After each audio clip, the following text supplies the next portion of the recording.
የፌደራል መንግስቱ ስህተት አለበት ከተባለ እንኳን ለመደ ብሎ ባበኪሱ መያዙ ነው። የሻዕቢያ መንግስት የሚዋጋው የኢትዮጵያ መከላከያ ሰራዊት አይደለም፣ የትግራይን ህዝብ ነው። የሞከርናቸው የሰላም አማራጮች ግን አልተሳኩም። የሻዕቢያ ባህሪ ላንድ ሎክድ የሆነች ኤርትራን ያዋልዳል። አሁን የትግራይ የሚባል ህወሓት የለም። አሁን ያለው ህወሓት የሻዕቢያ ህወሓት ነው።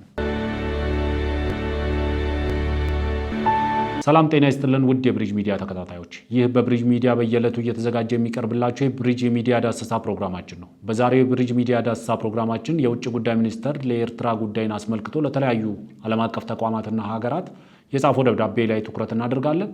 እንዲሁ ደግሞ በሰሜን ኢትዮጵያ በትግራይ ክልል አካባቢ ያለውን የህዝቦችን ሰላምና ደህንነት አደጋ ውስጥ እየጣለ ያለውን የሻዕቢያ ህወሓት እንቅስቃሴን በከፊል ለመመልከት እንሞክራለን። እንግዲህ በቀጥታ ወደ ፕሮግራማችን ከመግባታችን በፊት ማስታወቂያ አለን። ማስታወቂያችንን ተመልክተን እንመለሳለን። አብራችሁን ቆዩ። የመሃል ከተማ መዳረሻ በሆነችው ፒያሳ በማራኪ ኮሪደር ልማት ደምቆ በሚገኘው ውብ መንደራችን ላይ የመጨረሻውንና ሶስተኛውን ብሎክ እንሆ እያልን ከልዩ የከተማ እይታና ከጠዋት ፀሐይ ጋር አጣጥሞ በያዘው ብሎክ ከ25% ልዩ ቅናሽ ጋር ከባለ 1 መኝታ እስከ ባለ 3 መኝታ በተለያዩ የካሬ አማራጭ አቅርበንሎታል። በ10% በ690 ሺህ ብር ቅድመ ክፍያ ብቻ ቀሪውን በግንባታው ሂደት ያለምንም የዶላር ንክኪና ከወለድ ነፃ በሆነ መንገድ የሚከፍሉበት መንገድ የተመቻቸለት። ምን ይሄ ብቻ!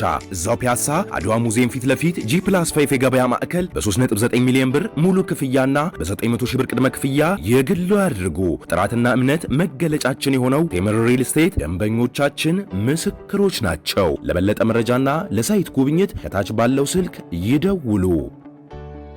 ኢትዮጵያና በኤርትራ መንግስት መካከል ያለው ውጥረት ወደ ሌላ ምዕራፍ እየተሸጋገረ እንደሚገኝ ከውጭ ጉዳይ ያገኘነው መረጃ ያመለክታል።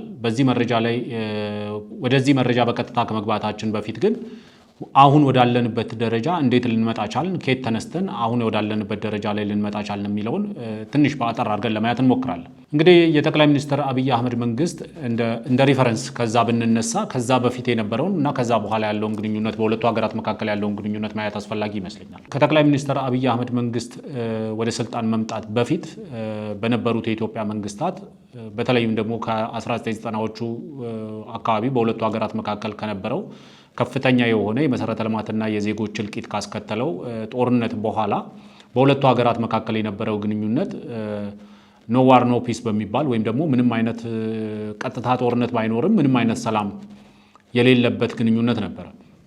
ስለዚህ ሁለቱም ጣት በቃታ አድርገው በየምሽጎቻቸው ለሁለት አስርተ ዓመታት መቆየት ግዴታ ሆኖባቸው ነበር በሁለቱ ሀገራት መካከል የነበረው ግንኙነት።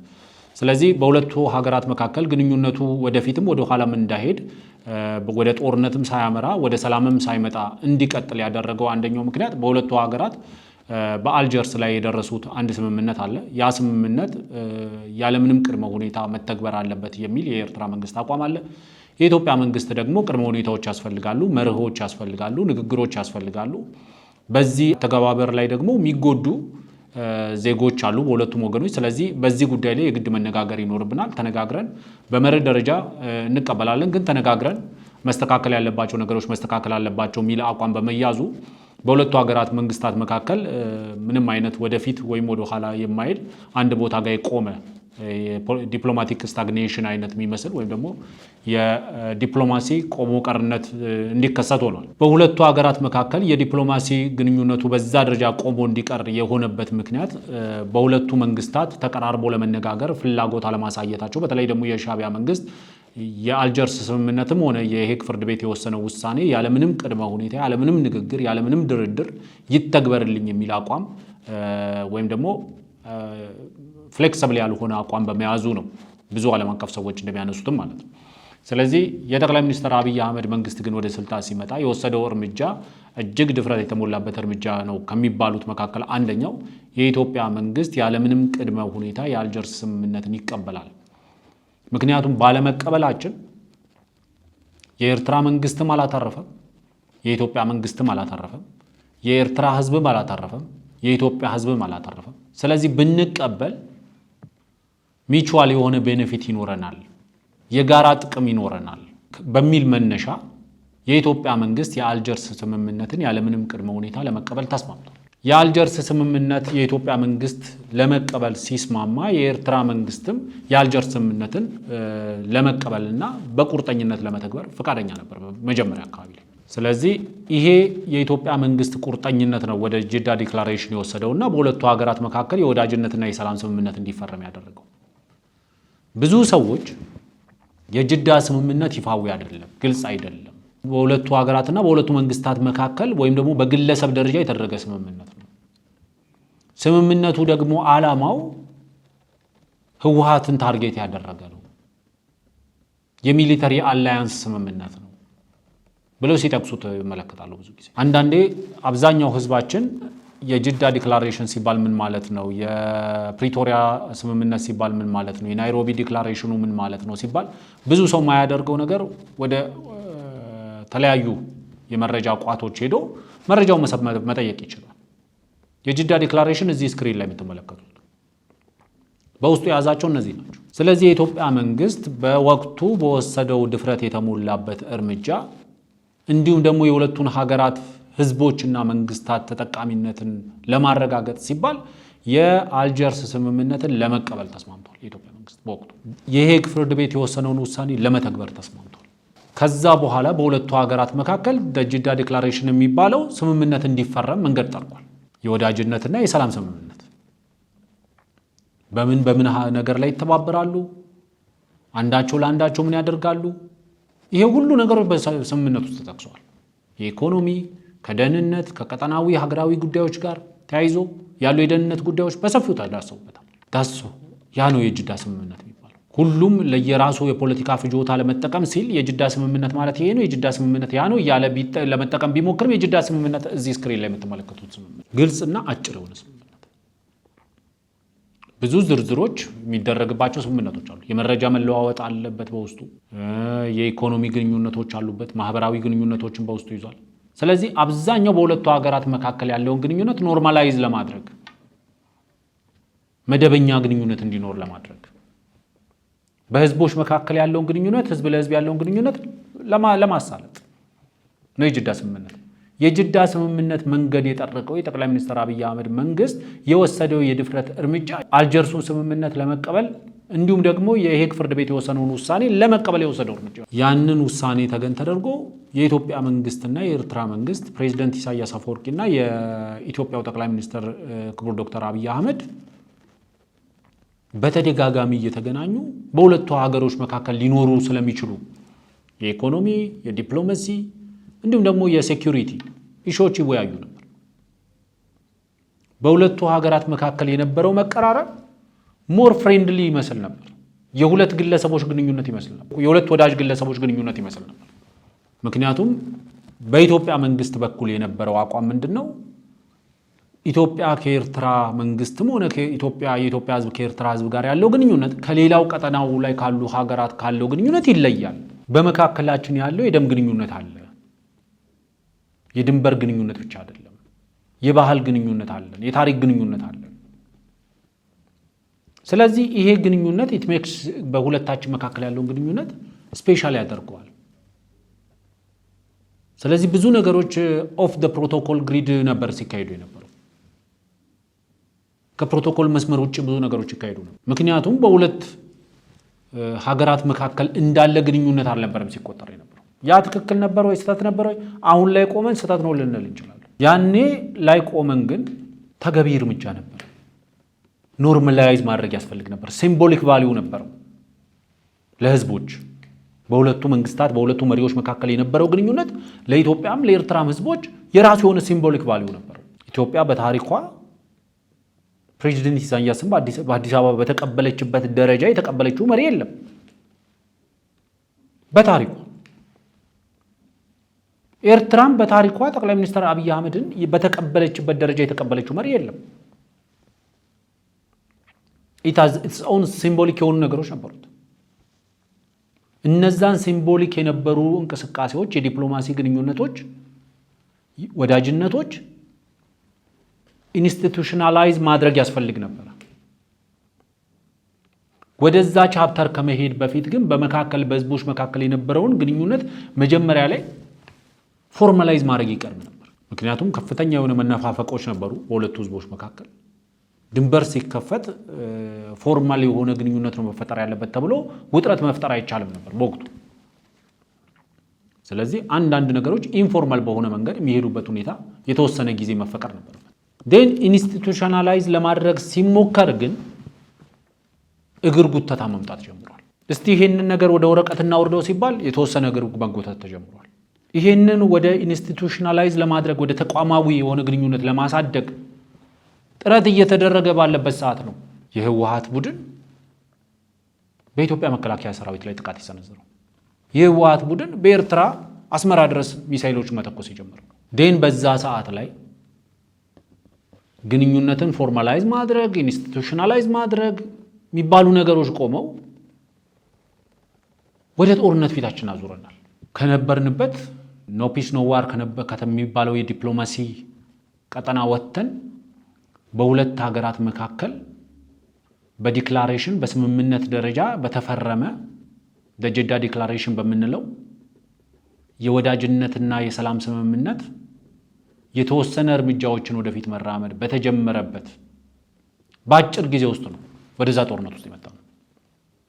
ኦልሞስት 2 ዓመት አካባቢ ጁላይ 2080 መሰለኝ የእንትኑ ፊርማ የተፈረመው የጀዳ ዲክላሬሽን የሚባለው በሁለቱ ሀገራት መካከል የወዳጅነትና የሰላም ስምምነት የተፈረመው። ስለዚህ ከዛ በኋላ በነበሩ ሂደቶች ነገሮችን ኖርማላይዝ የማድረግ ፕሮሲጀር ላይ ያለን ነው። እንግዲህ ህወሓት እስካሁን ድረስ ዋጋው ተከፍሎ ያላለቀ ጥቃት የሰነዘረው በተለያዩ መድረኮች ላይ ያነሱታል ህወሓቶች። አሁን ድረስ በቀጠናው ላይ ላለው የትርምስ የኛ ጥቃት ውጤት ነው የሚል መታበያዎችን ብዙ ጊዜ ከህወሓት ወታደራዊ ፖለቲካዊ አመራሮች እንሰማለን። ስለዚህ ያ ፌዝ ኦልሬዲ የሰላምና የወዳጅነቱ ስምምነት ፎርማላይዝ ኦር ኢንስቲቱሽናላይዝ የማድረግ ፕሮሲጀሩ ቆሞ ራስን ወደ መከላከል ነው የተገባው። ህወሓት በወሰደው እርምጃ የኢትዮጵያ መንግስትና የኢትዮጵያ መከላከያ ሰራዊት በከፍተኛ ደረጃ ጉዳት ደርሶበት ነበር። ምክንያቱም በአንድ በኩል ስትራቴጂክ የሆነ ምት ነው የተመታው ሰራዊቱ። ከዛ በኋላ ሰራዊቱ የተዋጋው በወኔ በልህ ነው፣ በጦር መሳሪያ አይደለም። ለተወሰነ ጊዜ በልህና በወኔ ነበር ሲዋጋ ነበር። ስለዚህ በአንድ በኩል ራሱን መከላከል ነበረበት። ይሄ የሀገር ውስጥ ኃይል ደግሞ በሌላ ጎረቤት ኃይሎች ላይ ጥቃት እንዳይሰነዝር ደግሞ ማስቆም የሚችልበት አቅም አልነበር በወቅቱ። ስለዚህ የኤርትራ መንግስት ላይ ጥቃት በሚሰነዝርበት ሰዓት ላይ የኤርትራ መንግስትም ተስቦ ወደዚህ ጦርነት መምጣት ችሏል። ጥቃቱን ወደ ጎንደርና ወደ ባህር ዳርም ለማዛመት ባደረገው ጥረት የአማራ ታጣቂዎችም ወደዚህ ጦርነት ተስበው ገብተዋል። ዴን በዚህ ሰዓት ነው የተለያየ ኢንተረስት ያላቸው ቡድኖች በአንድ ግንባር ላይ መጣመድ የቻሉት። ምክንያቱም አንድ ሀገር ጥቃት እየተሰነዘረበት ሉዓላዊ የሆነ ሀገር፣ ለምሳሌ ኤርትራ ሉዓላዊት ሀገር ነች። ሉዓላዊት የሆነች ሀገር ሉዓላዊ ከሆነ ሀገር ግዛት ውስጥ ከሚገኝ ታጣቂ ቡድን ጥቃት እየተሰነዘረባት የዛች ሉዓላዊት ሀገር መንግስት ያንን ጥቃት ወይ ማስቆም መቻል አለበት። ማስቆም ካልቻለ ደግሞ ያ ጥቃት እየተሰነዘረበት ያለው ሀገር መንግስት ገብቶ ጥቃቱን መከላከል ግዴታው ይሆናል። ምክንያቱም ወደ ራሳችን ገልብጠን ማየት እንችላለን። ለምሳሌ የሱዳንን ኬዝ እንውሰድ። በሳፍ እና በአርኤስኤፍ ወይም ደግሞ በሱዳኒዝ አርምድ ፎርስ እና በራፒድ ሰፖርት ፎርሱ መካከል ግጭቶች አሉ፣ ጦርነቶች አሉ ለአመታት የዘለቁ። ይሄ የሱዳን የውስጥ ጉዳይ ነው። ከነዚህ ኃይሎች መካከል ለምሳሌ አርኤስኤፍን እንደ ምሳሌ እንውሰድና አርኤስኤፍ ኢትዮጵያ ላይ ጥቃት ቢሰነዝር የሱዳን ህጋዊ መንግስት እኔ ነኝ የሚለው ጀነራል ቡርሃን ኢትዮጵያን ከአርኤስኤፍ ጥቃት መከላከል ካልቻለ ኢትዮጵያ ይሄ የውስጥ ጉዳያችሁ ነው፣ ይሄ የሱዳን ውስጥ ያለ አማጺ ነው፣ ስለዚህ የሱዳን መንግስት የቤት ስራ እንጂ የኔ የቤት ስራ አይደለም ብላ ጥቃቱን እየተቀበለች ልትቀጥል አትችልም። ገብታ እርምጃ ትወስዳለች። ምን አይነት እርምጃ? ተመጣጣኝ የሆነ እርምጃ፣ ታርጌትድ የሆነ እርምጃ። የኢትዮጵያ መንግስት ከህወሓት የተቃጣበትን ጥቃት ለመመከት በነበረው ግብግብ ላይ በወቅቱ በነበረው ነባራዊ ሁኔታ ከፍተኛ የሆነ ምት ደርሶበታል። ያ ምት የኢትዮጵያ መንግስት ራሱን የመከላከል ራሱን የማዳን እንቅስቃሴ እንዲያደርግ አድርጎታል። በዛ ሰዓት ላይ የህወሓት ኃይሎች የተለያዩ ሚሳኤሎችን ወደ አስመራና ወደ ባህር ዳር ወደ ጎንደር መተኮስ ጀምረዋል። ስለዚህ አንድ የኢትዮጵያ መንግስት ራሱን የመከላከል ግዴታ አለበት። ሁለት ታጣቂ ቡድኑ ወደ ጎረቤት ሀገራት የሚተኩሳቸውን ሚሳኤሎች ማስቆም አለበት። ካላስቆመስ የኤርትራ መንግስት ለምሳሌ በመግለጫ አስታውሳለሁ በወቅቱ ይሄ ለኢትዮጵያ መንግስትና ህዝብ ያለንን ክብር በማየት ችግራቸውን ኮንቴን ያደርጋሉ ብለን ስለምናስብ ወደዚህ ጦርነት ተስበላ ለመግባት የምንችለውን ጥረት እናደርጋለን የሚል መግለጫ ሲያወጡ አስታውሳለሁ።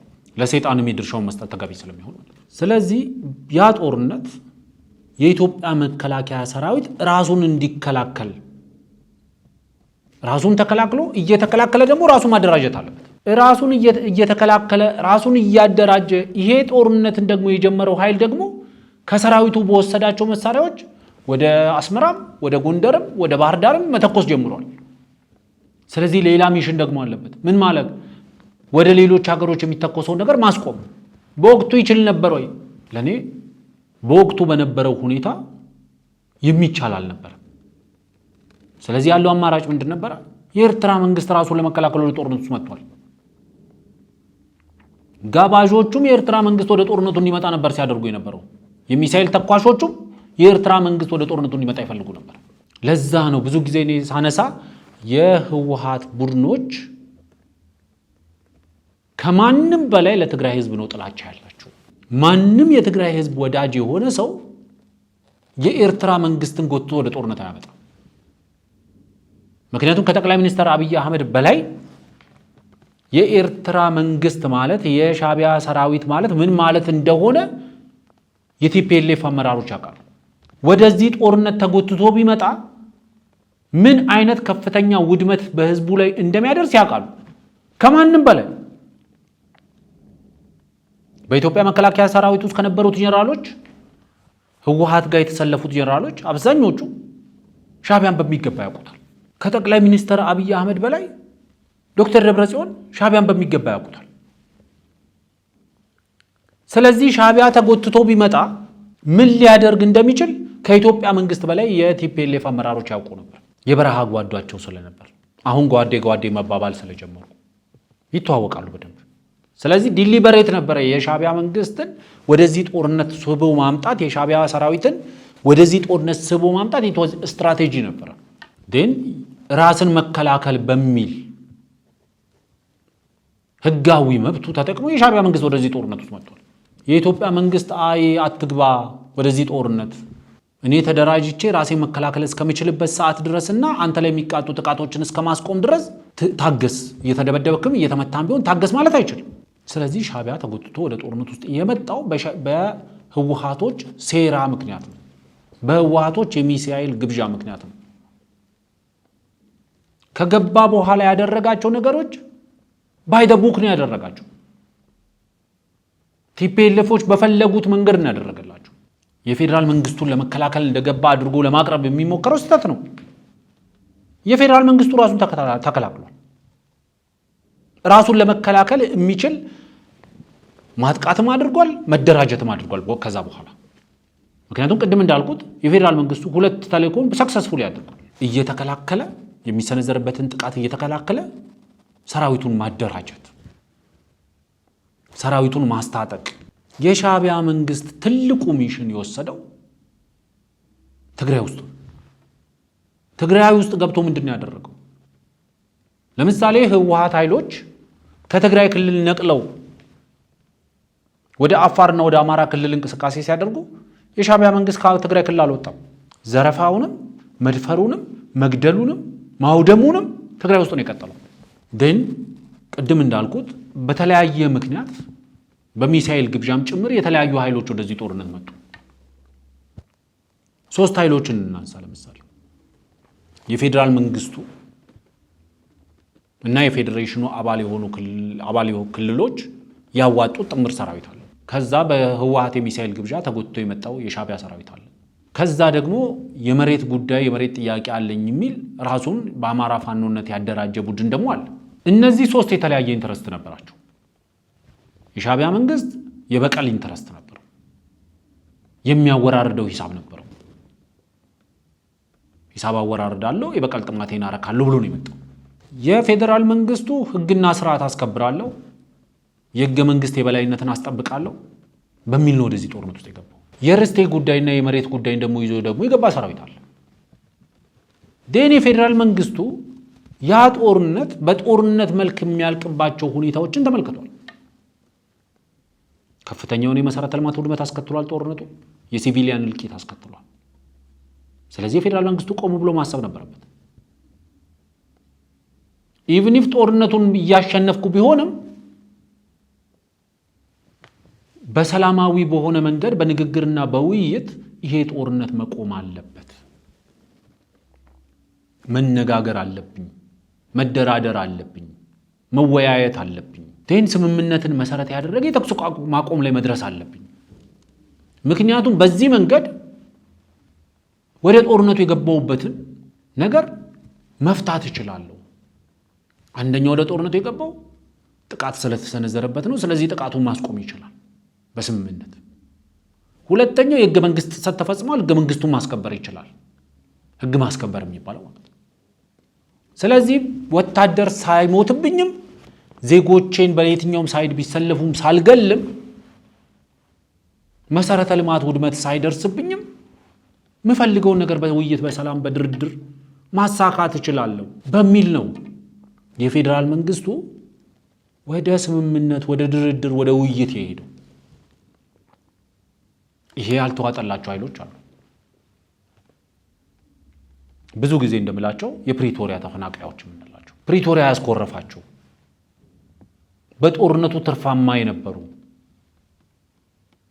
በሰላም የማያተርፉ በሰላም ውስጥ የሚከስሩ በጦርነት ውስጥ የሚያተርፉ እነዚህ ሰዎች ደስተኛ ነበሩ። የሻዕቢያ መንግስት ወደዚህ ጦርነት ውስጥ የገባው የኢትዮጵያ ፌደራላዊ መንግስትን ደግፎ ቢሆን ኖሮ የኢትዮጵያ መንግስት ይሄ ነው የሚሻለው ሲል በቃ ላንተ ከተሻለ እኔ አንተን ለማገዝ ነው የመጣሁት ጉድ ፎር ዩ ብሎ መውጣት ይችላል ነበር። የርስቴ ጥያቄ የሚያነሱ ሰዎች የገቡት የፌደራል መንግስቱ ላይ ጥቃት ስለተሰነዘረ ለማገዝ ብለው ከገቡ ወደ ስምምነት ሲደረስ እንኳን ደስ አለ ጉድ ፎር ዩ ብሎ እነሱ ወደ ቦታቸው መመለስ ነበረባቸው። የገቡት የራሳቸውን ኢንተረስት ይዘው ስለሆነ ነው የተለያየ አቋም ያዙት። ከዚህ በፊትም እንደምሳሌ ያዝ በግብርና ደቦ ወይም ጅጊም ይባላል በገጠርኛ አካባቢ አንድ ገበሬ ከሱ የቤተሰብ አቅም ወይም ደግሞ ሳይዝ በላይ የሆነ ስራ ሲገጥመው ቤት መስራት ሊሆን ይችላል፣ ውቂያ ሊሆን ይችላል፣ አጨዳ ሊሆን ይችላል። ጎረቤቶቹን ጅጊ ይጠራል፣ ደቦ ይጠራል። ትብብር ማለት ነው፣ እገዛ ይጠይቃል። ለምሳሌ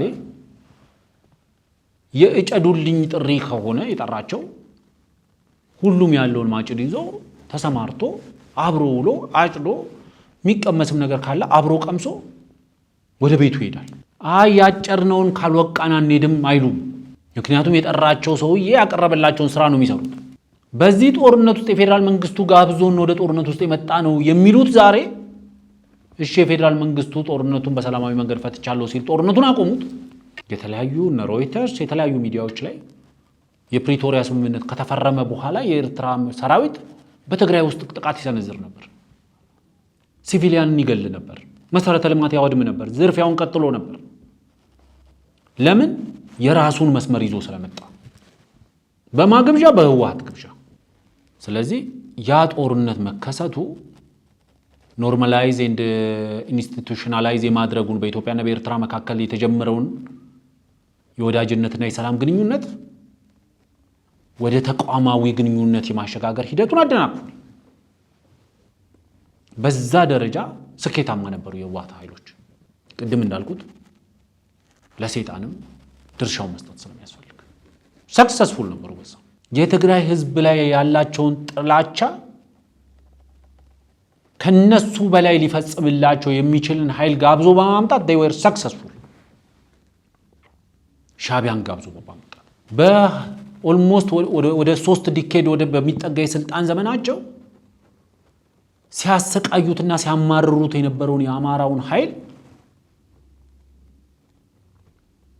በሚሳኤል ጎትቶ ወደዛ ጦርነት ሲያመጡት they know ምን ሊያደርግ እንደሚችል።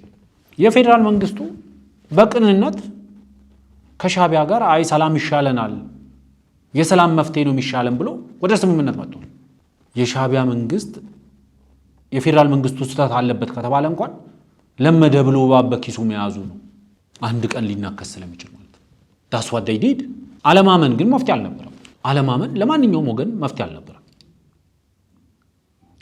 ደን ባናምን ምንድን ነበር ማድረግ የሚኖር? አለማመን የሚቻልበት ሁኔታ አልነበረም። በኢትዮጵያ ውስጥ የነበረው የግድ ማመን ነበረበት። በመተማመን ላይ የተመሰረተ ወዳጅነትና ግንኙነቶችን መፍጠር ተገቢ ነበር። ደን ግራጁዋሊ እነዚህን ነገሮች ወደ ተቋማዊነት ማሸጋገር ያስፈልግ ነበር። ወደ ተቋማዊነት ለማሸጋገር በሚካሄደው ሂደት መካከል ላይ ነበር የቲፒኤልኤፍ ጥቃት የተሰነዘረው። ለምሳሌ በሶስቱ ሀገራት መካከል ኢንተግሬት ለማድረግ የኢኮኖሚክ ኢንተግሬሽን ወይም ደግሞ የሚሊተሪ ኢንተግሬሽን መተባበሮችን ለመፍጠር የተሄደው ርቀትን ነው በሶማሊያ በኤርትራና በኢትዮጵያ መካከል ዋን ኦፍ ኢትስ ካይንድ በቀጠናው ላይ ይህንን አደናቅፏል የቲፒኤልኤፍ ጥቃት። በኢትዮጵያና በኤርትራ መካከል የነበረው ግንኙነት ኢንስቲቱሽናላይዝ እንዳይሆን አደናቅፏል በቲፒኤልኤፍ ጥቃት። ዶሚኖ ኢፌክታቸው እስካሁን ድረስ ቀጥሏል። ዋናው ዛሬ ትኩረታችን አሁን ወደ ደረስንበት ደረጃ እንዴት መጣን።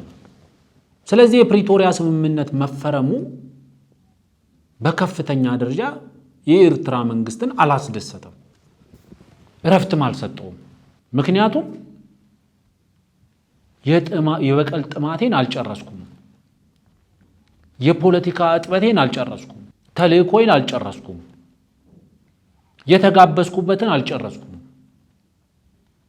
የተጠራውበትን አልጨረስኩም በሚል መነሾ የፕሪቶሪያ ስምምነትን አልተቀበለም። ለዚህ ነው ብዙ ጊዜ ደጋግሜ የምለው የኢትዮጵያ መንግስት ለሻዕቢያ ማድረግ ሲኖርበት ያላደረገው ነገር ኖሮ አይደለም አሁን ያለው ኩርፊያ የተፈጠረው። የኢትዮጵያ መንግስት ፎርማሊ ማድረግ የሚችላቸውን ነገሮች ሁሉ አድርጓል። በማዕቀብ ትብታብ ውስጥ የነበረውን ሻዕቢያን ፈቶታል፣ ፈቶ ለቆታል። ለዚህ ነው አሁን አዲስ እንደተፈታ የአህያ ውርንጭላ ሲቦርቅ የምንመለከተው። ኤርትራውያን በግዞት ተይዞ የነበሩ ኤርትራውያን ድንበር ሲከፈት ፈሰው መጥተው ኢትዮጵያ ውስጥ በተለያየ ስራ ላይ ተሰማርተው የዕለት ጉርሳቸውን መሸፈን እንዲችሉ ከማድረግ በላይ ምን ማድረግ ይቻል ነበር? በሀገራቱ መካከል የንግድ ግንኙነት እንዲፈጠር ከማድረግ በላይ ምን ማድረግ ይቻል ነበር? የኢትዮጵያ መንግስት መስጠት የሚችለው ያልሰጠው ነገር ምንድን ነው ያለው? ለኤርትራ መንግስት ለኤርትራ ህዝብም ጭምር መስጠት የሚችለውን ሁሉ ነገር ሰጥቷል። ቢያንስ በሁለቱ ሀገራት ህዝቦች መካከል ከፍተኛ ግንኙነት እንዲፈጠር አድርጓል። ቴሌኮሙን ተጠቅሞ፣ አየር መንገዱን ተጠቅሞ፣ ሸቀጦችን ተጠቅሞ። የኤርትራ መንግስት ስለ ኢትዮጵያ ምንድን ነው ያደረገው? ምን አደረገ? እስቲ ሰዎች ራሳቸውን ይጠይቁ። የኢትዮጵያ መንግስት በጣም ብዙ ነገር አድርጓል። ኤርትራ አይሶሌትድ የሆነች ሀገር፣ ፖለቲካሊ ዲፕሎማቲካሊ አይሶሌትድ የነበረችን ሀገር ፈቶ ወደ ዓለም አቀፉ ጠረጴዛ ቀላቅሏታል። ይሄ ትልቅ ስጦታ ነው። ቢያንስ ከተሞቻቸው ውስጥ የንግድ እንቅስቃሴዎች እንዲቀና እንዲሉ እንዲነቃቁ አድርጓል። የኢትዮጵያ ሸቀጦች አየር መንገዳችን በኪሳራ ጭምር ነበር ኤርትራ ውስጥ ሲሰራ የነበረው። አንዳንድ ሰዎች ኢትዮጵያ አየር መንገድ ወደ ኤርትራ በረራ ማድረጉ ኒው ቢዝነስ ዴስቲኔሽን ለማየት ይሞክራሉ። አብዛኛው የአየር መንገዱን ዳታ ማየት ይቻላል። በኪሳራ ነበር። በተለይ ከጭነት ጋር ተያይዞ ከፍተኛ የሆነ ጭነት አላቸው። ስለዚህ ያንን ጭነታቸውን ለማድረግ ፓሴንጀር ቁጥር ይቀንስ ነበር። በግማሽ አውሮፕላን በባዶ እየተደረገ ይኬድ ነበር። ላጌጃቸውና እነሱ ሳይጠፋፉ እንዲሄዱ ማለት ነው። ኮስት ዋይዝም አዋጭ አልነበረም። በቴሌኮም ዘርፍ በጣም በከፍተኛ ደረጃ ነበር የደገፍናቸው።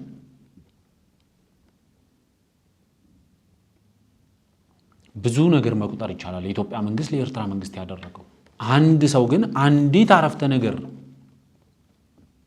የኤርትራ መንግስት ለኢትዮጵያ መንግስት ይሄን አድርጓል የሚባል ነገር የለም። ምን አደረገ? በየአደባባዩ ከመደስኮር ይዘልለ ከውጭ ዓለም ጋር እኮ ስለቀላቀላቸው አይደለም እንደ ጠቅላይ ሚኒስትሩን የውጭ ጉዳይ ሚኒስትራችንን ደርበ ስራለን የሚሉት ያ ሲሉ የነበረው ያኮኖ ሪያሊቲው። የኢትዮጵያ መንግስት ለኤርትራ መንግስት ማድረግ የሚችላቸውን ነገሮች በወቅቱ በፈቀደው አቅም በፈቀደው ልክ ተደርጎለታል። ስለ ሰላም ሲባል ብዙ ነገሮች ተቀብለን ቀጥለናል። ስለ ሰላም ሲባል ያም ግን በቂ አልነበረም ለኤርትራው መንግስት። ለፕሬዝዳንት ኢሳያስ ያም በቂ አይደለም። ለኤርትራው መንግስት ገብቶ የበቀል አምሮቱን እስካላረካ ድረስ ዳስኖት ይነፍ ያወደሙ መሰረተ ልማት፣ የጨፈጨፋቸው ዜጎች፣ የደፈራቸው ሴቶች፣ የዘረፋቸው ፋብሪካና ድርጅቶች በቂ አልነበሩም። ለዚህ ነው የሻዕቢያ መንግስት የአሁናዊ አቋሙ የሚቀዳው ፕሪቶሪያ ያደናቀፈበት ፍላጎት ስላለ ነው። ያ ፍላጎት ምንድነው? በትግራይ ህዝብ ላይ ማድረስ የምፈልገውን ያህል ስብራት ማድረስ አልቻልኩም። የሞራል ስብራት ያ ነው ጥያቄው። በሬ ካራጁ ይውላል እንደሚባለው አሁን የህወሓት ሰዎች ምንድነው እያደረጉ ያሉት? የትግራይ ህዝብ ነኝ ስትል የነበረችው ህወሓት ፈርሳለች በህግ። አሁን የሻዕቢያ ህወሓት ነው የቀረው። የሻዕቢያው ህወሓት ከፕሬዝዳንት ኢሳያስ ጋር ምን እየሰራ ነው ከተባለ የትግራይን ህዝብ ለዳግም እልቂት ለመማገድ ለዳግም ዝርፊያ ለማድረግ ነው መንገድ እየጠረገ ያለው። ከሰሞኑ በተለያየ ሚዲያ ላይ የምትሰሙት እንትን ይሄ ነው። በትግራይ ህዝብና በኤርትራ ህዝብ መካከል ግንኙነቶችን ሰላማዊ የሆኑ ግንኙነቶች ለመፍጠር ምናምን የሚባለው በትግራይ ህዝብና በኤርትራ ህዝብ መካከል የተፈጠረ ምንም ግንኙነት የለም። ከፕሪቶሪያ በፊት የነበረውን ጦርነት ፕሪቶሪያ ያደናቀፋቸውን ፍላጎቶች ለማስቀጠል ግንኙነቶች እየተጀመሩ ያሉት። ከሰሞኑ የሚነጋገሩት ስለምንድን ነው? ቤት በኩል ወረራ እናድርግ፣ በደቡብ ወይስ በደቡብ ምስራቅ ወይስ በምዕራብ በኩል እናድርግ? ይህንን ነው እየተነጋገሩ ያሉት። አይ በምዕራብ በኩል አይደለም ይላል የኤርትራ መንግስት። በደቡብ በኩል አድርጉ፣ በደቡብ ምስራቅ በኩል አድርጉ። በተለይ ደግሞ ከናንተ ተገንጥሎ አፋር ላይ ነፃ መሬት ላይ የተቀመጠውን ሰራዊት እሱን አጥቁ። አይ እኛ ደግሞ በምዕራብ በኩል የምናስመልሰው መሬት አለ፣ በዛ በኩል እናጥቃ። ይሄ ነው እንግዲህ ክርክራቸው። እንዴት አድርገው ጦርነት እንደሚጀምሩ ደጋግመን ዛሬም የምንናገረው ነገር ዳግም ወደ ጦርነት ውስጥ የሚመጣ ከሆነ የኤርትራ መንግስት በቀጥታ ወደ ጦርነት ውስጥ የሚገባ ከሆነ የሚዋጋው የኢትዮጵያ መከላከያ ሰራዊት አይደለም፣ የትግራይን ህዝብ ነው። እነዚህ በቅሎዎቹን የሱ አይዲዮሎጂ ተሸካሚዎቹን ከፊት አሰልፎ ከኢትዮጵያ መከላከያ ሰራዊት ጋር እንዲዋጉ ሊያደርግ ይችላል። እሱ ግን የትግራይ ህዝብ ይወጋል፣ የትግራይን ሀብት ይዘርፋል፣ የትግራይ መሰረተ ልማት እያንዳንዷን እየለቀመ ያወድማል። በዛ የሞራል ስብራት ላይ አሁንም ያልጠገገ ቅዠቱን ታላቋ ትግራይ የምትባለውን አይዲዮሎጂ ሜቢ ሊፈጥር ይችላል።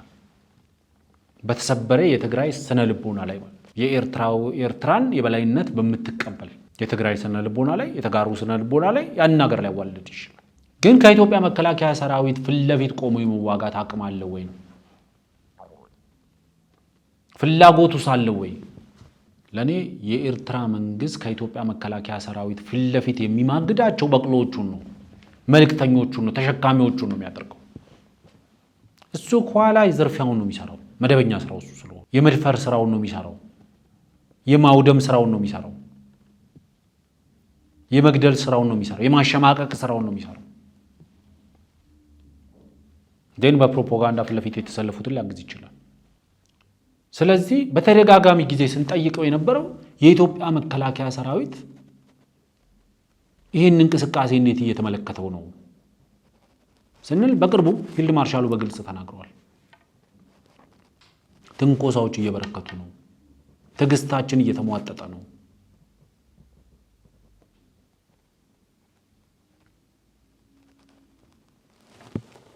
አንደኛው የፕሪቶሪያ ስምምነት ጉዳይ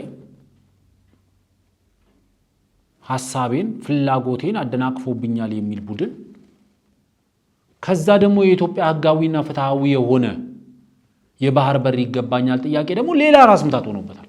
ራስ ምታት የሆነበት ለኤርትራ ህዝብ ጉዳት ያመጣል ብሎ ስለሚያስብ አይደለም። ለዚህ ነው ኢትዮጵያ በየትኛውም አካባቢ ላይ የባህር በር እንዳይኖራት የሚረባረበው። ኢትዮጵያ ሶማሌላንድ ስትሄድ ያንን ለማደናቀፍ ሲሰራ እናገኘዋለን። ኢትዮጵያ ወደ ሶማሊያ ስትሄድ ለማደናቀፍ ይሰራል። ጅቡቲ ለማደናቀፍ ይሰራል። ኢትዮጵያ የትም ቦታ ላይ ባህር በር እንዳይኖራት የሚችለውን ሁሉ ለማድረግ የሚሞክረው ለኤርትራ ህዝብ ጥቅም ብሎ ስለሚያስብ አይደለም። ስለዚህ በተደጋጋሚ ስናነሳው የነበረው ቅድም እንዳልኩት ፊልድ ማርሻሉ ወጥተው በአደባባይ የኤርትራ መንግስት ተደጋጋሚ የሆነ ትንኮሳ እያደረገ ነው፣ ተፈጥሮ የነበረው ሰላምና ወዳጅነት ወደ ኋላ እየተንሸራተተ ነው ብሎ ተናግረዋል።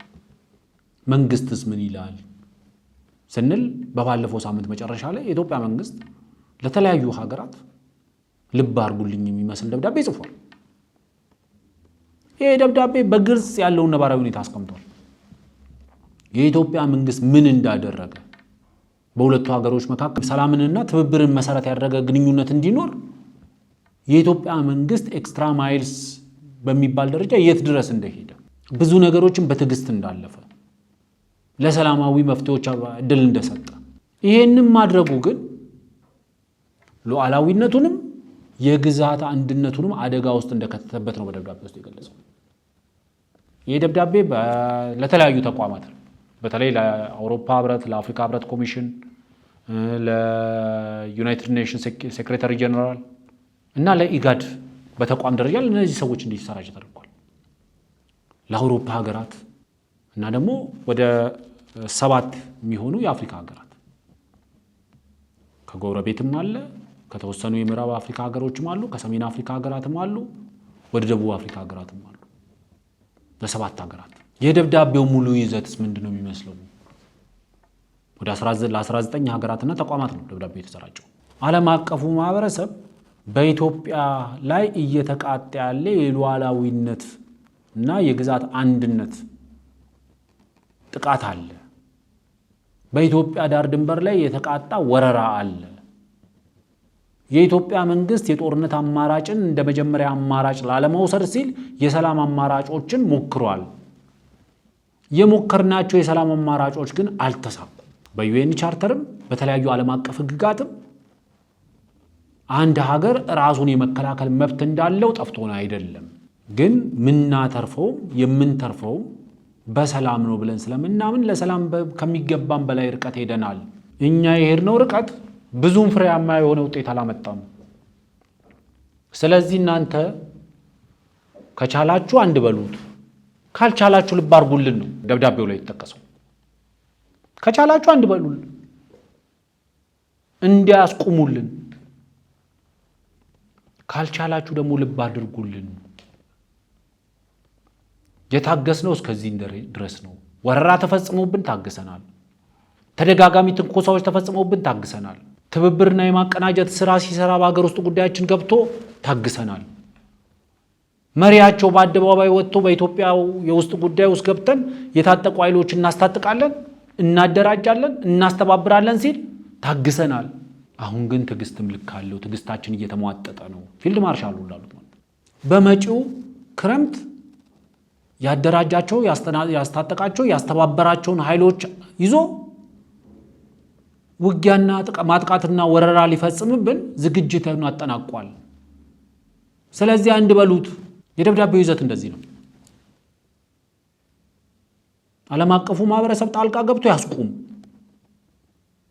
ካልሆነስ ራስን የመከላከል መፍትሄን ተጠቅሜ የተቃጣብኝን ወረራ፣ የተቃጣብኝን ትንኮሳ፣ አደጋ ላይ የወደቀ ሉዓላዊነቴንና የግዛታዊ አንድነቴን ለማስጠበቅ እገደዳለሁ፣ ጥቃቱን ለመቀልበስ እገደዳለሁ። ይሄን የውጭ ጉዳይ ሚኒስትር ደብዳቤ የሚለው ለኤርትራ መንግስት ሁል ጊዜ ትዕግስት ፍራቻ የሚመስለው መንግስት ነው። 91 92 የነበረው ታሪክ ይሄው ነው። የ90ዎቹ ጦርነት ታሪክ ይሄው ነው። እሱ በጦርነት ውስጥ የሚያተርፈው ኢንተረስቱ ቤዝ የሚያደርገው በህዝቡ ላይ በሚደርሰው እልቂት ኦር በመሰረተ ልማቱ ላይ በሚደርሰው ውድመት አይደለም ካልኩሌት የሚያደርገው። እሱ ወደዚህ ጦርነት ውስጥ በመግባቱ በኤርትራ ህዝብ ላይ፣ በኤርትራ ኢኮኖሚ ላይ፣ በኤርትራ መሰረተ ልማት ላይ የሚደርስ ውድመት አይደለም የሚያሳስበው አንድ የኢትዮጵያን ውስጣዊ ሰላም ኮምፕሮማይዝ ማድረግ ከቻልኩ፣ የኢትዮጵያን ልማት ማስተጓጎል ከቻልኩ፣ የኢትዮጵያን የኢኮኖሚ ብልጽግና ማቋረጥ ከቻልኩ እኔ ላይ ማንኛውም ነገር ቢደርስ ችግር የለውም ብሎ የሚያምን መንግስት ነው። እኛ ደግሞ ወደ ጦርነት ስንገባ በቀጠናው ላይ የሚፈጠር ማንኛውም የሰላም እጦት ከፍተኛ ዋጋ ተከፋይ ያደርገናል። ስለዚህ የጦርነት አማራጭን አንፈልግም። የጦርነት አማራጭን አንፈልግም ማለት ግን ሉዓላዊነታችን አደጋ ውስጥ እየወደቀ፣ ወረራ እየተፈጸመብን፣ የሲቪሊያን እልቂት እየደረሰ፣ ሲቪሊያኖች ላይ ጥቃት እየደረሰ፣ ሀብት እየተዘረፈ፣ በውስጥ ጉዳያችን ውስጥ ተገብቶ ትንኮሳ እየተፈጸመብን እንዳላየ ጭንቅላታችንን አሸዋ ውስጥ እንደሰጎን ቀብረን እናልፋለን ማለት ግን አይደለም። የነዚህ ሰዎች አሁንም ቆሞ ቀርነት የሚያሳዝነው አሁንም ክረምትን የጦርነት ምርጫ ያደርጋሉ። አይኖ ክረምትን ምን ያህል ለምን እንደሚመርጡት። ጦርነት በክረምት ሲካሄድ ገበሬው በዚህ ጦርነት በሚካሄድባቸው አካባቢ ያለ ገበሬ እርሻ አይሰራም። እርሻ ካልሰራ በሚቀጥለው ዓመት ላይ አካባቢ ለረሃብ ይጋለጣል። ከፊሉን ጦርነቱ ይገለዋል፣ ከፊሉን ረሃብ ይገለዋል ማለት ነው።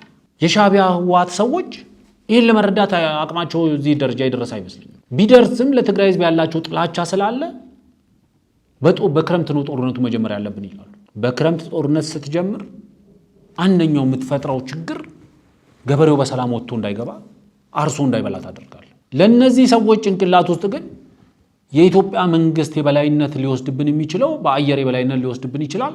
በሜካናይዝድ የሆነ አቅም ተጠቅሞ ሊወጋን ይችላል። ስለዚህ እንደፈለገ ታንኩን ማንቀሳቀስ አይችልም፣ እንደፈለገ መድፉን ማንቀሳቀስ አይችልም፣ እንደፈለገ ድሮንና ጀቶቹን ማንቀሳቀስ አይችልም። ስለዚህ እኛ በክረምት በሽምቅ ልናጣድፈው እንችላለን። ይሄ ጦርነት አሁን የደረሰበትን ደረጃ ለማወቅ የኢትዮጵያ መከላከያ ሰራዊት በየትኛው መልክዓ ምድር በየትኛው አየር ጸባይ መዋጋት የሚችልበትን አቅም ገንብቷል። እኛ ከቅርንጫፎቹ ጋር ልንዋጋ ላንችል እንችላለን። ወደዚህ ጦርነት የሚገባ ከሆነ ግን ዛፉን ከመቁረጥ ወደ ኋላ አንልም። ዛፉ የሻዕቢያ መንግስት ነው። ዛፉ ወደ መቁረጥ ነው የምንሄደው፣ ለቀጠናው እረፍት መስጠት ስለሚያስፈልግ። ዓለም አቀፉ ማህበረሰብ የኢትዮጵያ መንግስት ሞክሮ ያልተሳካለትን ዓለም አቀፉ ማህበረሰብ ሞክሮ የኤርትራ መንግስትን አደብ ማስያዝ ከቻለና በወረራ ከያዛቸው አካባቢዎች ለቆ እንዲወጣ ካደረገ በሀገር ውስጥ ጉዳያችን መተንኮሱን ካቆመ we don't have any beef ከኤርትራ መንግስት ጋር። ግን ዓለም አቀፉ ማህበረሰብም ተመሳሳይ ጥሪ አቅርቦለት የማይቀበል ከሆነ የኢትዮጵያ መንግስት እድሜ ልኩን ካጋም የተጠጋ ቁልቋል መሆን አይፈልግም። እድሜ ልኩን ሲያለቅስ የሚኖርበት ምክንያት የለም። የግድ አጋሙን መቁረጥ ያስፈልጋል። ያኔ ዛፉ ሲቆረጥ ቅርንጫፉ አብሮ ይረግፋል። እዛ ላይ ጎጆአቸውን ይሰሩ በጠቅላላ በዛው አብሮ ይጠፋሉ። ስለዚህ ዋናው መሰረታዊ ነገር በግልጽ መነገር ያለበት የኤርትራ መንግስት የኢትዮጵያን ሉዓላዊነትና የግዛት አንድነት ማክበር መቻል አለበት። በወረራ ከያዛቸው አካባቢዎች ለቆ መውጣት አለበት። በሀገር ውስጥ ጉዳያችን ውስጥ ገብቶ የሚፈተፍተውን ነገር ማቆም አለበት። የማስተባበር የማቀናጀት ስራውን ማቆም መቻል አለበት። ደን የኢትዮጵያን ህጋዊና ፍትሃዊ የሆነ የባህር በር ጥያቄ ህጋዊ በሆነ መንገድ መመለስ አለበት። ህጋዊ በሆነ መንገድ፣ ዘላቂ በሆነ መንገድ፣ ደህንነቱን በጠበቀ መንገድ መመለስ አለበት። እነዚህ ነገሮች ከተፈጠሩ በኢትዮጵያ መንግስትና በኤርትራ መንግስት መካከል ሰላም ሊወርድ ይችላል። ደብዳቤው የሚለው በግልጽ ይሄንን ነው። ይህ ካልሆነ ግን የኢትዮጵያ መንግስት ወረራ እየተፈጸመበት፣ ትንኮሳ እየተፈጸመበት፣ በሲቪሊያኖች ላይ ጥቃት እየተሰነዘረ፣ በሀገር ውስጥ ጉዳዩ ውስጥ ደግሞ ተገብቶ በኢትዮጵያ ውስጥ ያሉ ታጣቂዎችን እያቀናጀና እያስተባበረ እንዲሁም እያስታጠቀ የሚልክብን ከሆነ የኢትዮጵያ የባህር በር ጥያቄን አንደርማይን እያደረኩ ቀጥላለሁ ብሎ የሚያስብ ከሆነም መቼም ከኤርትራ መንግስት ጋር ሰላም ይኖራል ብዬ አላስብም። ከዚህ በፊትም ብያለሁ። እኛ የባህር በር ፍለጋ ብለን ሉዓላዊት ሀገርን መውረር ተገቢ ላይሆን ይችላል። የሌሎችን ሉዓላዊነት እናከብራለን። የሌሎችን ብሔራዊ ጥቅምና ብሔራዊ ደህንነት እናከብራለን። ግን የሌሎች ብሔራዊ ጥቅም ብሔራዊ ደህንነትና ህልውናቸው ወይም ደግሞ ሉዓላዊነታቸው የኛ ሉዓላዊነት ላይ ጋሬጣ ከሆነ ደግሞ አንተ ህልውናን ለማስጠበቅ ስትል አንተ በህይወት ለመቆየት ስትል የኔ ጉሮሮ ላይ መቆም ስላለብህ በቃ አንተ ለመኖር እኔ ጉሮሮ ላይ ቁምና እኔ ልሙት የሚል አይነት አማራጭን አንቀበል። ስለዚህ ዓለም አቀፍ ህግ አለ፣ ፍትህ አለ። ኢትዮጵያ ህጋዊና ፍትሃዊ የምትለውን ጥያቄዋን አቅርባለች። የባህር በር ጥያቄዋን ወይዘሮ ኬሪያ ኢብራሂም ከሰሞኑ እንዳሉት ይህ የኢትዮጵያ የባህር በር ጥያቄ ፋይሉ እንዲዘጋ የሚፈልግ ሰው ካለ መመለስ ነው። ጥያቄውን መመለስ። ጥያቄው እስካልተመለሰ ድረስ ምን ይሆናል? ፋይሉ ክፍት ሆኖ ነው የሚቀጥለው። የጊዜ ጉዳይ ነው የሚሆነው። ፍትሃዊ ባልሆነ መንገድ አንድን ሀገር ሆን ተብሎ ባህር በር አልባ ሀገር ማድረግ በየትኛውም ዓለም ተቀባይነት የለውም፣ በየትኛውም ዓለም። ስለዚህ አሁን የባህር በሩ ጉዳይ በውይይት በድርድር በንግግር ሊፈታ የሚችል ጉዳይ ነው። መጀመሪያ መቀመጫዬን እንደሚባለው መጀመሪያ በወረራ ከያዛቸው ግዛቶች ውጣ፣ የኢትዮጵያ ሉዓላዊነትና የግዛት አንድነትን ያክብር፣ በሀገር ውስጥ ጉዳያችን ጣልቃ አይግባ፣ መጀመሪያ እነዚህን ይፈጽም። ይህ ካልሆነ ግን ባለፈውም ተናግሬያለሁ፣ የሻዕቢያ ባህሪ ላንድ ሎክድ የሆነች ኤርትራን ያዋልዳል። ላንድ ሎክድ የሆነች ኤርትራን አሰብን ይዘን አይደለም ስለ አሰብ የምናወራው፣ ምጽዋንም ጨምረን ይዘን ሊሆን ይችላል የምንነጋገረው። ያኔ ከባህሩ የተነጠለች ኤርትራን ሊፈጥር ይችላል። አሁን ባለው ባህሪ የሚቀጥል ከሆነ የሻዕቢያ መንግስት ይሄ ግልጽ መደረግ አለበት። ከኢትዮጵያ መንግስትም ከኢትዮጵያ መከላከያ ሰራዊትም ጋር ጫማ መለካካት ውስጥ መምጣት የሚችል ቡድንም አይደለም ሲጀምር። እኛ ውጊያ ውስጥ ስለመግባት አለመግባት ነው እያወራን ያለ ነው። ፊታችን ቆሞ ስለሚዋጋ ሰራዊት አይደለም እያወራን ያለ። ውጊያውን ስንጀምር የቱ ጋር እንዴት እንደምንጨርሰው እናውቃለን። አንዳንድ የሚባል አባባል አለ አይደል? ባለጌን በደረጃው ወርደህ ካናገርከው በኤክስፒሪየንስ በልጦ ያሸንፋል ምናምን የሚባል ሎጂክ አለ። ብዙ ጊዜ እቀበላለሁ፣ ብዙ ጊዜ የምወደው ማባባል ነው እውነቱን ለመናገር። ምክንያቱም ባለጌ በሁለት መንገድ ነው የሚያሸንፈው። አንደኛው በደረጃው ያወርዳል፣ ሁለተኛው በልምድ ያሸንፋል ይባላል። እንደ ኤርትራ አይነት ባለጌ መንግስታት በሚፈጠሩበት ሰዓት ላይ በደረጃቸው ወርዶ በልካቸው ነግሮ ወደ ቦታ መመለስም ተገቢ መፍትሄ ነው። ላንድ ሎክድ መሆን ምን ማለት እንደሆነ ካላየው አይገባኝም ካለ ማሳየት ተገቢ ነው። በሌላ ሀገራት የውስጥ ጉዳይ ብቻ መፈትፈት ምን ማለት እንደሆነ አላውቅም ካለ ገብቶ ማሳየት ያስፈልጋል። ወረራ ማለት ምን ማለት ነው? ወረራ ማለት ካልተወረርኩ አይገባኝም ካለ ወሮ ማሳየት ያስፈልጋል። ትንኮሳ ማለት ምን ማለት ነው? ካላየው አላውቅም ካለ ማሳየት ያስፈልጋል። ስለዚህ ሁሉንም ነገር ማየት ተገቢ ነው። ስለዚህ ዓለም አቀፉ ማህበረሰብ በሁለቱ ኃይሎች በተለይ ደግሞ በሻዕቢያና በሻዕቢያ ህወሓት መካከል እየተፈጠሩ ያሉ መቀናጀቶችን፣ መተባበሮችን እያስከተሉ ያለው የፕሪቶሪያ ስምምነት መጣስን ዓለም አቀፉ ማህበረሰብ መታዘብ አለበት። የፕሪቶሪያ ስምምነት አፈራራሚ የሆኑ አካላት መመልከት አለባቸው። ይህን ነገር መታዘብ መቻል አለባቸው። ወዴት እየሄዱ ነው እነዚህ ሰዎች? የፕሪቶሪያ ስምምነትን አንድ በአንድ ነው አንቀጾቹን እየሰበሯቸው ያሉ፣ ክሪፕል እያደረጓቸው ነው ያሉት። ፕሪቶሪያውን ወረቀቱን እጃችን ላይ ያለው እንጂ መሬት ላይ አብዛኛው የፕሪቶሪያ ነገሮች የሉ። ስለዚህ ለዓለም አቀፉ ማህበረሰብ የውጭ ጉዳይ ሚኒስተር ሻዕቢያ መንግስት እያደረገ ያለውን እንቅስቃሴ አስመልክቶ የጻፈውን ደብዳቤ ህወሓትንም አስመልክቶ ህወሓት እያደረገ ያለውን እንቅስቃሴ ተፈናቃዮች እንደ ሆስቴጅ እንደያዘ የክልሉን መልሶ ማቋቋሚያ በጀትን ለታጣቂዎች ቀለብ እያዋለው እንደሆነ፣ ስለዚህ የተፈናቀሉ ዜጎች ወደ ቀያቸው እንዳይመለሱ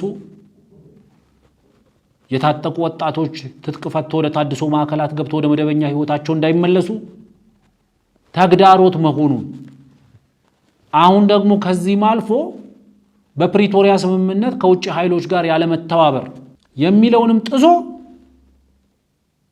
እያደረገ ያለውን እንቅስቃሴ በግልጽ የፕሪቶሪያ ስምምነት ላፈራረሙ፣ ለታዘቡ፣ ላደራደሩ፣ ላወያዩ አካላት መጻፍ አለበት። ልብ አድርጉልኝ መባል አለበት። ለሻዕቢያ ልብ አድርጉልኝ እንደተባለው ለእነዚህም ልብ አድርጉልኝ መባል ያስፈልጋል። በሻዕቢያም ታዝለው መጡ፣ ሻዕቢያንም አዝለው መጡ። የሚቀይሩት ነገር የለም። የሚያመጡት ውድመት ሊኖር ይችላል። በትግራይ ህዝብ ላይ፣ በኤርትራ ህዝብ ላይ፣ በኢትዮጵያ ህዝብ ላይ የሚያመጡት ውድመት ሊኖር ይችላል። ዓላማቸው እሱ ሊሆን ይችላል። ግን ዋናው መሰረታዊ ነገር ልብ አድርጉልኝ ለሻዕቢያ ብቻ ሳይሆን ልብ አድርጉልኝ ለሻዕቢያ ህወሓትም መባል አለበት። አሁን የኢትዮጵያ የሚባል ህወሓት የለም። አሁን የትግራይ የሚባል ህወሓት የለም። አሁን ያለው ህወሓት የሻዕቢያ ህወሓት ነው። ለሻዕቢያ ኢንተረስት የሚዋጋ ነው። የሻዕቢያን ተልእኮ የሚያስፈጽም ነው። ፍታ ሲለው የሚፈታ፣ እሰር ሲባል የሚያስር፣ ውረር ሲባል የሚወር፣ አውድም ሲባል የሚያወድም። ለዓለም አቀፉ ማህበረሰብ የፕሪቶሪያ ስምምነት በምን አይነት አደጋ ውስጥ እንዳለ በግልጽ መንገር ያስፈልጋል። ስለዚህ በሰሜን ኢትዮጵያ ያለው ውጥረት የግድ መፍትሄ ማግኘት አለበት። ሁልጊዜ ሰላማዊ መፍትሄዎች ቅድሚያ መስጠት አለበት። በደብዳቤ ውስጥም እንደተባለው የኢትዮጵያ መንግስት ለሰላማዊ አማራጮች አሁንም ቁርጠኛ መሆኑን በይፋ ተናግሯል። ስለዚህ የኢትዮጵያ መንግስት የያዘው አቋም ተገቢና ትክክለኛ አቋም ነው። ይህንን አቋሙን የፕሪቶሪያ ስምምነት ላፈራረሙት አካላትም የሻዕቢያ ህወሓት እያደረገ ስላለው እንቅስቃሴ ማሳወቅ መቻላል። በአንጻራዊነት የትግራይ ህዝብ ያገኘውን ሰላም አደጋ ላይ መውደቁን ማሳወቅ መቻል አለበት። ከዛ በኋላ ለሚመጣው ነገር እነዚህ ሁለት ቡድኖችና ሌሎች የነሱ ታዛይና አዛዮች የሚወስዱት ኃላፊነቱን የሚወስዱት መሆኑን መነገር አለበት። ውድ ተመልካቾቻችን የዛሬ ፕሮግራማችን ይህንን ይመስላል። የፕሮግራማችን ስፖንሰር የቴምር ሪል ስቴት ማስታወቂያ በማስከተል ነገ በተመሳሳይ ሰዓት በሌላ ፕሮግራም በሌላ አጀንዳ እስከምንገናኝ ድረስ መልካም ምሽት። የመሃል ከተማ መዳረሻ በሆነችው ፒያሳ በማራኪ ኮሪደር ልማት ደምቆ በሚገኘው ውብ መንደራችን ላይ የመጨረሻውንና ሶስተኛውን ብሎክ እንሆ እያልን ከልዩ የከተማ እይታና ከጠዋት ፀሐይ ጋር አጣጥሞ በያዘው ብሎክ ከ25% ልዩ ቅናሽ ጋር ከባለ 1 መኝታ እስከ ባለ 3 መኝታ በተለያዩ የካሬ አማራጭ አቅርበንሎታል። በ10% በ690 ሺህ ብር ቅድመ ክፍያ ብቻ ቀሪውን በግንባታው ሂደት ያለምንም የዶላር ንክኪና ከወለድ ነፃ በሆነ መንገድ የሚከፍሉበት መንገድ የተመቻቸለት። ምን ይሄ ብቻ! እዛው ፒያሳ አድዋ ሙዚየም ፊት ለፊት G+5 የገበያ ማዕከል በ3.9 ሚሊዮን ብር ሙሉ ክፍያና በ900 ሺህ ብር ቅድመ ክፍያ የግሉ ያድርጉ። ጥራትና እምነት መገለጫችን የሆነው ቴምር ሪል ስቴት ደንበኞቻችን ምስክሮች ናቸው። ለበለጠ መረጃና ለሳይት ጉብኝት ከታች ባለው ስልክ ይደውሉ።